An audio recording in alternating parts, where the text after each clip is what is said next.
ദാരിദ്ര്യമുക്ത കേരളം എന്നൊക്കെ നമ്മുടെ മുഖ്യമന്ത്രി ഒരുപാട് കാര്യങ്ങളൊക്കെ നമ്മുടെ കേരളത്തിനെക്കുറിച്ചും അല്ലെങ്കിൽ ജനങ്ങളെക്കുറിച്ചും ഒക്കെ പറയുന്നുണ്ട്. ഒരുപാട് വാഗ്ദാനങ്ങളുമൊക്കെ നൽകിയിരിക്കുകയാണ് ഇപ്പോൾ.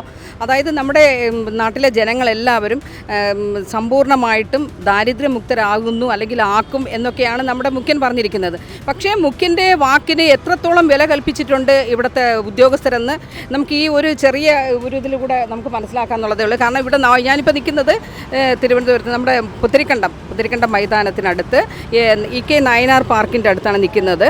ഇവിടെയുള്ള വഴിയോര കച്ചവടക്കാരെ യാതൊരുവിധ അറിയിപ്പോ മുന്നൊരുക്കങ്ങളോ യാതൊന്നും തന്നെ ഇല്ലാതെ അവരോട് ഒരു അറിയിപ്പോ ഒന്നും കൂടാതെ തന്നെ ഒറ്റ രാത്രി കൊണ്ട് ഒരു നിയമം നടപ്പിലാക്കുകയും ഇവിടെ ഇരുന്ന വഴിയോര കച്ചവടക്കാരെ പുറത്താക്കുകയും ചെയ്തിരിക്കുകയാണ്. കാരണം അവർക്ക് വേറെ പുനരധിവാസത്തിന് വേറൊരു സ്ഥലം കണ്ടുപിടിക്കുകയോ അല്ലെങ്കിൽ അവരുമായിട്ടൊരു ചർച്ചയ്ക്കോ അവർക്കൊരു മുന്നറിയിപ്പോ കൊടുക്കാതെയാണ് സർക്കാരിലെ ഉദ്യോഗസ്ഥർ ഇത്തരം നടപടി ചെയ്തിരിക്കുന്നത്. ഇത് സാധാരണക്കാരോടുള്ള ഒരു കുതിരകയറ്റമല്ലേ അവരോട്. കാരണം അവർക്ക് ചോദിക്കാനും പറയാനും ആരുമില്ല. ഇത് ഒരു തവണയല്ല, ഒന്നിൽ കൂടുതൽ തവണ ഇവർക്കെതിരെ ഒരുപാട് മോശമായിട്ടുള്ള ഇത്തരം പ്രവൃത്തികൾ അവരുടെ ജീവിതത്തിനെ തന്നെ താറടിച്ച് കാണിക്കുകയാണ് ചെയ്യുന്നത്. കാരണം ഇതാണ് അവരുടെ ജീവിത മാർഗം.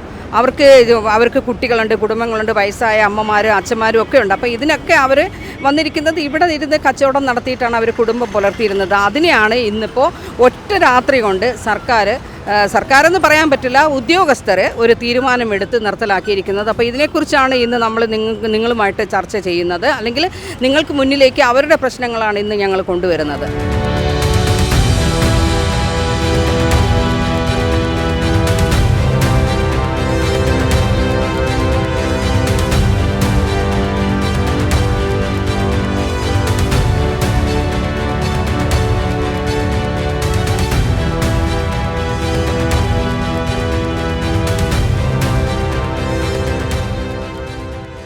അതായത് ഇവരുടെ ഇതിനെ സംബന്ധിച്ചൊരു 2014 നിയമമുണ്ട്, 2018 എന്താണ് ചട്ടവും സ്കീമും ഉണ്ട്, 19 സ്കീമുണ്ട്. അത് അടിസ്ഥാനപ്പെടുത്തിക്കൊണ്ട് കോർപ്പറേഷൻ നടപടി സ്വീകരിക്കണം. അപ്പം അതിന് ഈ തിരുവനന്തപുരം നഗരസഭ കുറച്ച് നടപടികൾ സ്വീകരിച്ചിട്ടുണ്ട്. പക്ഷേ അത് പൂർണ്ണ തോതിൽ എത്തിയിട്ടില്ല. എന്നാൽ ഇപ്പോൾ ഈ പറയുന്ന ചില ഭാഗത്ത് ഒഴിപ്പിക്കൽ നടപടി എന്ന് പറയുന്നത് നിയമവിരുദ്ധമാണ്. കാരണം അവിടെ വെൻഡിങ് സോൺ നിശ്ചയിച്ചിട്ടില്ല. അതേപോലെ തന്നെ ആ വെൻഡിങ് സോണ് നിശ്ചയിക്കപ്പെടേണ്ടത് ടൗൺ വെൻഡിങ് കമ്മിറ്റി, നഗര കച്ചവട കമ്മിറ്റിയാണ്, കച്ചവടക്കാരും കൂടെയുള്ള പ്രതിനിധികളുടെ കമ്മിറ്റിയാണ്. ആ കമ്മിറ്റിയോട് പോലും ആലോചിക്കാതെ കോർപ്പറേഷൻ സെക്രട്ടറി ഏകപക്ഷീയമായി ഒരു പ്രദേശത്തെ എന്ത് ചെയ്യാണ് നോൺ വെൻഡിങ് സോണായിട്ട് പ്രഖ്യാപിച്ചിരിക്കുകയാണ്. അത് യഥാർത്ഥത്തിൽ അവിടെ വെൻഡിങ് സോണായി പ്രഖ്യാപിക്കുന്നതിന് നിയമ തടസ്സമില്ല. കാരണം മറ്റ് ഗതാഗതത്തിനോ മറ്റ് തടസ്സമില്ലാത്ത സ്ഥലമാണ്. അപ്പോൾ അങ്ങനെ നിയമപരമായി അവിടെ തടസ്സമില്ലാത്തൊരു സ്ഥലത്ത് ഏകപക്ഷീയമായി എന്ത് ചെയ്യുന്നു നോൺ വെൻഡിങ് സോണായി പ്രഖ്യാപിക്കുകയാണ്. ഇതും മാത്രമല്ല, ഇത് അങ്ങനെ ഒഴിപ്പിക്കരുതെന്ന് പറഞ്ഞുകൊണ്ട് തർക്കപരിഹാര സമിതി അതിനെ സംബന്ധിച്ച് എന്ത് ചെയ്തിട്ടുണ്ട്, ഒരു ഇൻ്ററിം സ്റ്റേ കൊടുത്തിട്ടുണ്ട്. ആ സ്റ്റേയും മറികടന്നുകൊണ്ടാണ് രാത്രിയിൽ എന്ത് ചെയ്യുന്നത് ഏകപക്ഷീയമായിട്ട് ഈ തൊഴിലാളികളെ ഒഴിപ്പിക്കുന്ന നടപടിയുണ്ടായി. യഥാർത്ഥത്തിൽ അത് നിയമവിരുദ്ധമാണ്. നിയമത്തിന്റെ സർക്കാരിനും കൂടെ എതിരായിട്ടുള്ള ഈ ഉദ്യോഗസ്ഥനെ ഇത് കാണിച്ചിരിക്കുന്നത്. അപ്പോൾ ആ സർക്കാർ തീർച്ചയായിട്ടും നഗരസഭയ്ക്കും നഗരസഭാ ഭരണസമിതിയുടെയും അതുപോലെ തന്നെ ഗവൺമെന്റിന്റെയും കാഴ്ചപ്പാടിന് വിരുദ്ധമാണ് ഇത്തരത്തിലുള്ള നടപടികൾ. അത് തിരുത്തപ്പെടാൻ ആവശ്യമായ നടപടി സ്വീകരിക്കണമെന്നാണ് ഞങ്ങൾക്ക് പറയാനുള്ളത്. കാരണം പാവങ്ങളാണ്, അവർക്ക് ഇത് ഒത്തിരി തവണയായി എന്ത് പ്രശ്നം വന്നിരുന്നാലും അവർക്ക് നേരെയാണ്. അതെ അവർ വളരെ വലിയ ഒരു പ്രഷർ ഗ്രൂപ്പ് അല്ലാത്തതുകൊണ്ട്, ഒരു സമ്മർദ്ദ ഗ്രൂപ്പ് അല്ലാത്തതുകൊണ്ട്, പട്ടിണി പാവങ്ങളായതുകൊണ്ട്, സമൂഹത്തിൽ പാർശ്വവൽക്കരിക്കപ്പെട്ട ഒരു സമൂഹം ആയതുകൊണ്ട് അവരുടെ ശബ്ദം കേൾക്കുന്നതിൽ സമൂഹത്തിലെ പല ആളുകൾക്കും എന്തുണ്ട്, വിമുഖതയുണ്ട്. അപ്പോൾ അതാണ് ഇതിനകത്ത് ഇങ്ങനെ പ്രതിഫലിക്കുന്നത്. അപ്പോൾ അതിനെ നമ്മൾ ഒരു തൊഴിലാളി പ്രസ്ഥാനം എന്നുള്ള നിലയിൽ കരുത്തോടുകൂടി നേരിടുക എന്നുള്ള ഒരു പ്രവർത്തനമാണ് നടത്തിക്കൊണ്ടിരിക്കുന്നത്. അപ്പോൾ ഇതിൻ്റെ അവസാനം എന്തായിരിക്കണം? ഞങ്ങൾക്ക് ആ തൊഴിലാളികൾക്ക് നീതി കിട്ടണം എന്നുള്ളതാണ്. അവരുടെ തൊഴിലും അവരുടെ ജീവിതമാർഗവും ഉപജീവനമാർഗവും സംരക്ഷിക്കുന്നതിന് ആവശ്യമായിട്ടുള്ള നടപടി സ്വീകരിക്കാതെ ഈ സമരം അവസാനിപ്പിക്കാൻ കഴിയും. ഉദ്യോഗസ്ഥനെ കയറി കണ്ടായിരുന്നു? ഉദ്യോഗസ്ഥൻ ഇവിടെ ഇല്ല, ഉദ്യോഗസ്ഥന്മാരും ഇല്ല, അവരെല്ലാം ആരുമില്ല. ഇതിന് ചുമതലപ്പെട്ടവർ ആരും തന്നെ ഇല്ല. അവരെല്ലാം ഇത് ഞങ്ങളുടെ സമരത്തിന്റെ അടിസ്ഥാനത്തിൽ അവർ വരാതിരിക്കുകയാണോ എന്ന് അറിയാൻ കഴിയുന്നില്ല, ആരോടും സംസാരിക്കാൻ കഴിയുന്നില്ല. എന്തായാലും ഇതിനൊരു നല്ലൊരു തീരുമാനം ഉണ്ടാകട്ടെ എന്നുള്ളതാണ്, ശാശ്വതമായ ഒരു പരിഹാരം കാണണമെന്നുള്ളതാണ്. സിറ്റിയിൽ ഇപ്പോൾ വ്യാപകമായി ഈ നിയമം ഉണ്ടെങ്കിൽ കൂടിയും നിയമത്തെ കാറ്റിൽ പറത്തി തന്നെ തോന്നിയ വശമാണ് നഗരസഭയുടെ ഉദ്യോഗസ്ഥന്മാർ. ഞാൻ സംശയിക്കുന്നത് ഈ ഇലക്ഷൻ കൂടി പ്രഖ്യാപിക്കുന്ന ഘട്ടത്തിൽ അവരെന്തോ ഇതിനെതിരായ തൊഴിലാളിയെ ചിന്തിപ്പിക്കുക, നിർബന്ധിക്കുന്നേ തോന്നുന്നു. സംശയിക്കേണ്ടിയിരിക്കുന്നു. ഇത് ആർക്ക് വേണ്ടിയാണ് ഇങ്ങനെ അവർ ചെയ്യുന്നത് എന്നുള്ളതാണ്. ഇവിടെ ഒരുപാട് കോർപ്പറേറ്റുകൾ, വൻകിട കോർപ്പറേറ്റുകളുണ്ട്, അവരെ സഹായിക്കാൻ വേണ്ടിയാണ്. ഹോട്ടൽ മാനേജ്മെൻ്റ് ഉണ്ട്. ഞാൻ ചോദിച്ചാൽ ഈ പാവങ്ങളൊന്നും അവർക്ക് ഉപദ്രവകാരികളല്ല.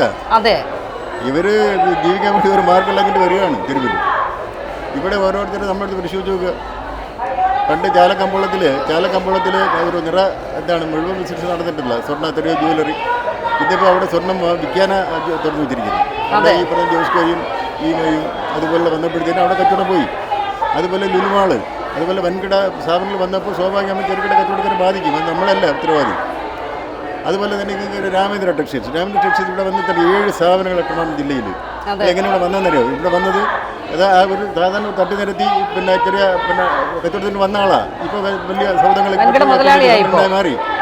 അപ്പോൾ അതുകൊണ്ട് ഇതിനെല്ലാം വഴിയോര കച്ചവടക്കാരാണ്. പാവപ്പെട്ട വഴിയോര കച്ചവടക്കാരല്ല. വഴിയോര കച്ചവടക്കാർ അവർ ജീവിക്കാൻ ഒരു മാർഗമുള്ളതിന് വരികയാണ്. ആർക്കും ഒരു ഉപദ്രവമില്ലാതെ. അപ്പോൾ സ്വാഭാവികമായും ചില ആളുകൾ ധരിക്കുന്നത് അവരുടെ ബിസിനസ്സിനെ ബാധിക്കുന്നതിന് വഴിയോര കച്ചവടക്കാരാണ് എന്ന നിലയിൽ പറഞ്ഞു. ഇവിടുത്തെ വിഷയം അതല്ല. ഇവിടുത്തെ വിഷയം ഇപ്പോൾ ഇവിടെ വലിയ കമ്മിറ്റിയുണ്ട്, തർക്കപരിഹാര സമിതിയുണ്ട്, ഉപസമിതിയുണ്ട്. അതൊക്കെ നിയമാനുസൃതമാണ്.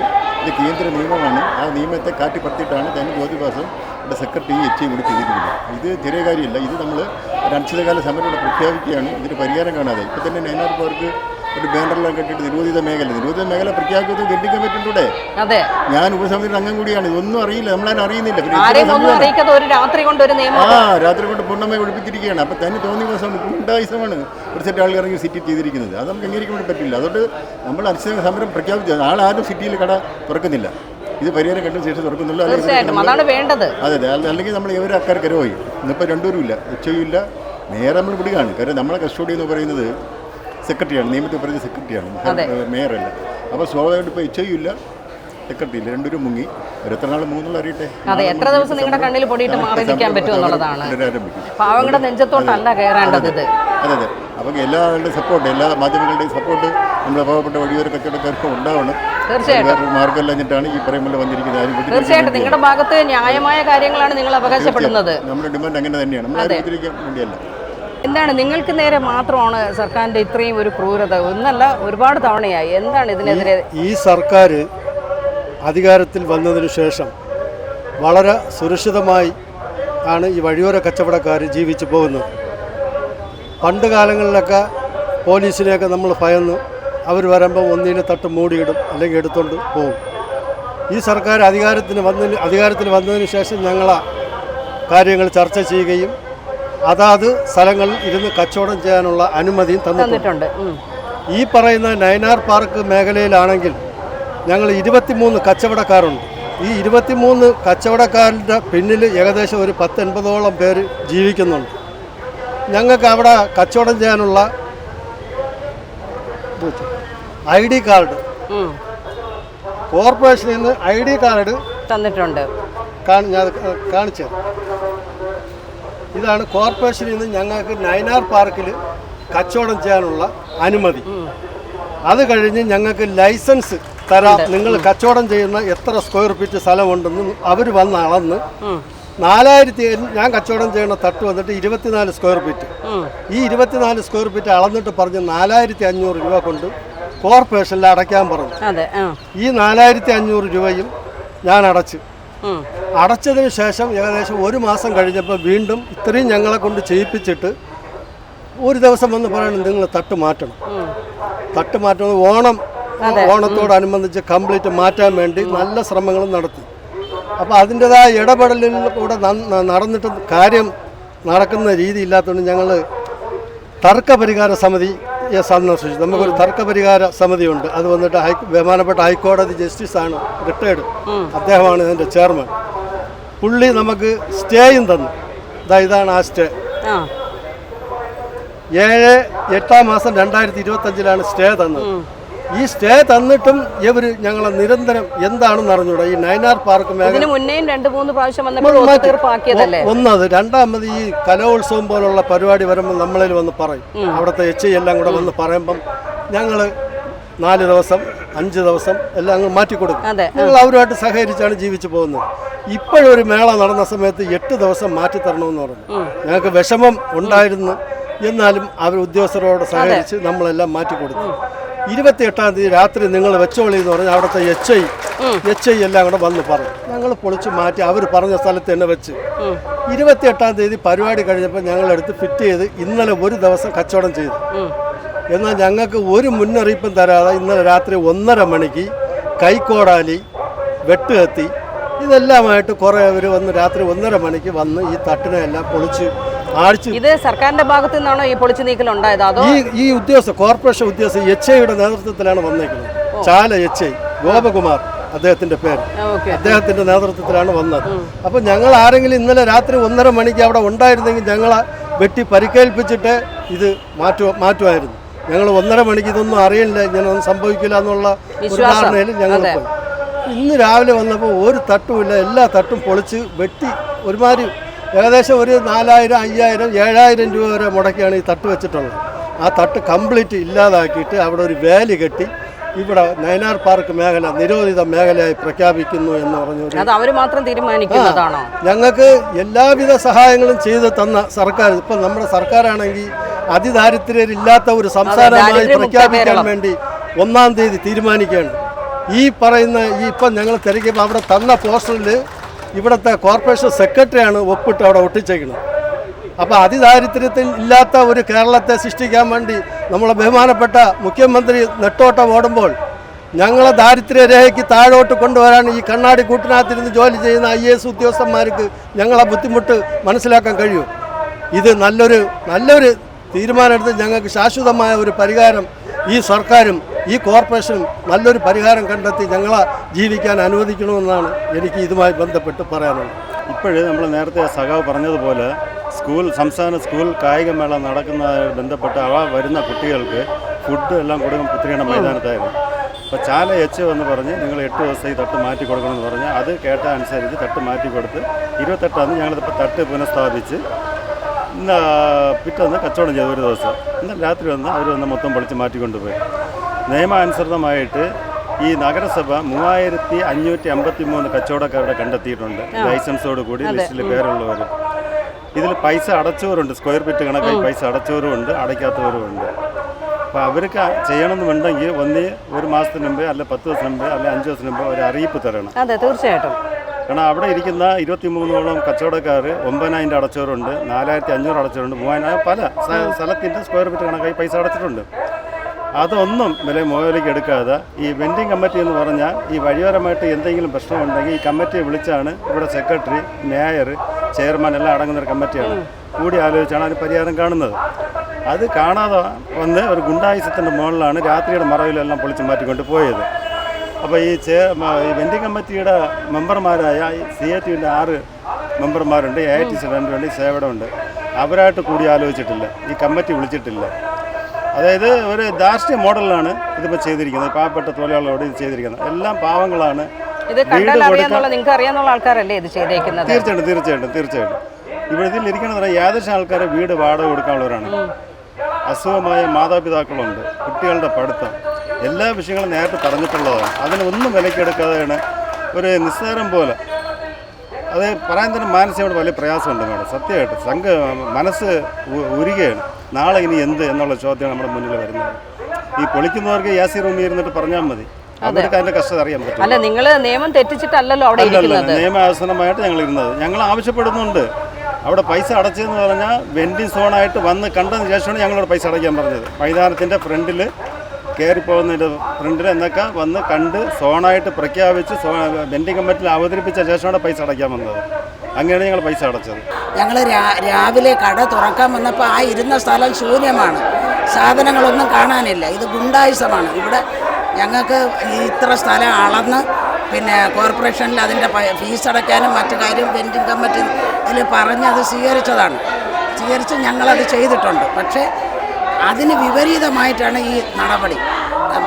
അതായത് വികലാംഗരുണ്ട്, പട്ടിണി പാവങ്ങളുണ്ട്. നമ്മൾ ഇത് കൊണ്ട് പോയാണ് നമ്മൾ അരിക്കടയിൽ പൈസ കൊടുക്കുന്നത്.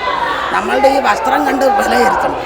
കാര്യം നമ്മൾ വൃത്തിയായിട്ട് നടക്കുന്നതേ ഉള്ളൂ. ഞങ്ങൾ ഗവൺമെൻറ്റിൽ നിന്നൊരു ഗ്രാൻഡോ അങ്ങനെയുള്ള യാതൊന്നും മേടിക്കുന്നില്ല.